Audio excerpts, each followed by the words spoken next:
கடவுளின் பெயரால் மிக்க அருளாளர், மிக்க கருணையாளர். சலாமுன் அலைக்கும். அல்ஹம்துலில்லாஹ், எல்லா புகழும் அல்லாஹ்வுக்கே. இன்ஷா அல்லாஹ், இன்றைக்கு நாம் ஒரு அழகான விஷயத்தை பார்க்க போகிறோம்.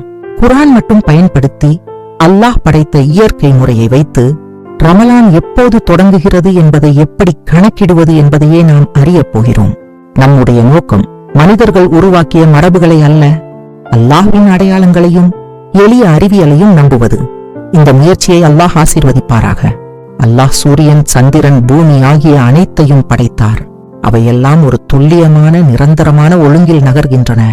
இதைத்தான் நாம் வானியல், அஸ்ட்ரானமி என்று சொல்கிறோம். அல்லாஹ் ஆகாயத்தில் படைத்த அற்புதங்களை ஆய்வு செய்வது. குர்ஆனே நமக்கு சொல்கிறது, சூரியனும் சந்திரனும் காலக்கணக்குக்காக என்று. அதாவது கணக்கிடுவது அல்லாஹ்வின் திட்டத்தின் ஒரு பகுதிதான். இப்போது எளிமையாக விளக்கலாம். ஒரு நாள் என்றால் என்ன? பூமி தன்னுடைய அச்சில் ஒரு முழு சுற்று சுழலும் நேரமே ஒரு நாள். அது சுமார் 24 மணி நேரம். ஒரு ஆண்டு என்றால் என்ன? பூமி சூரியனை சுற்றி ஒரு முழு சுற்று செல்லும் நேரமே ஒரு ஆண்டு. அது சுமார் 365 நாட்கள். இதுதான் ஜனவரி முதல் டிசம்பர் வரை இருக்கும் சூரிய நாட்காட்டியின் அடிப்படை. இப்போது ரமலானுக்கு மிகவும் முக்கியமான சந்திர மாதத்தை பற்றி பார்ப்போம். சந்திர மாதம் என்பது சந்திரன் பூமியை ஒரு முழு சுற்று சுற்ற எடுக்கும் காலம். அது சுமார் 29 அரை நாட்கள். அதனாலதான் சில சந்திர மாதங்கள் 29 நாட்கள், சில மாதங்கள் 30 நாட்கள் இருக்கும். இது ஊகமல்ல, இது அல்லாஹ் வைத்த இயற்கையான கணிக்கக்கூடிய முறை. இன்னொரு முக்கிய விஷயம், சந்திர முறையில் புதிய நாள் எப்போது தொடங்குகிறது? சாதாரண சூரிய நாட்காட்டியில் புதிய நாள் நள்ளிரவில் தொடங்கும். ஆனால் அல்லாஹ் வைத்த சந்திர முறையில் புதிய நாள் சூரியன் மறைந்தவுடன் தொடங்குகிறது. ஒரு உதாரணம் பார்ப்போம்.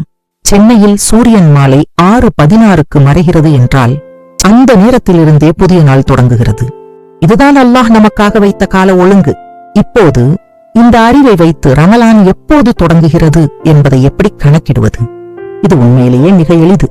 புதிய சந்திர மாதம் தொடங்க நமக்கு 2 விஷயங்கள் மட்டும் போதும். புதிய சந்திரன் உருவாகும் துல்லியமான நேரமும், அதே நாளில் நம்முடைய இடத்தின் சூரியன் மறையும் நேரம். இது முழுக்க முழுக்க அறிவியல். அல்லாஹ் வைத்த முறை செயல்படுவதுதான்.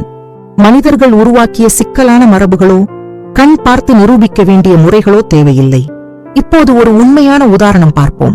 2026ஆம் ஆண்டு சென்னை வானியல் கணக்குப்படி புதிய சந்திரன் பிப்ரவரி 17, 2026 மாலை 5:31க்கு உருவாகிறது. அதே நாளில் சென்னையில் சூரியன் மறையும் நேரம் மாலை 6:16. இப்போது சிந்திப்போம். புதிய சந்திரன் உருவானது மாலை 5:31, சூரியன் மறைவது மாலை 6:16. அதாவது நாள் முடிவதற்கு முன்பே புதிய சந்திரன் உருவாகிவிட்டது. எனவே அந்த நாளின் சூரியன் மறைந்தவுடன் புதிய சந்திர மாதம் ரமலான் தொடங்குகிறது. அதனால முடிவு என்ன?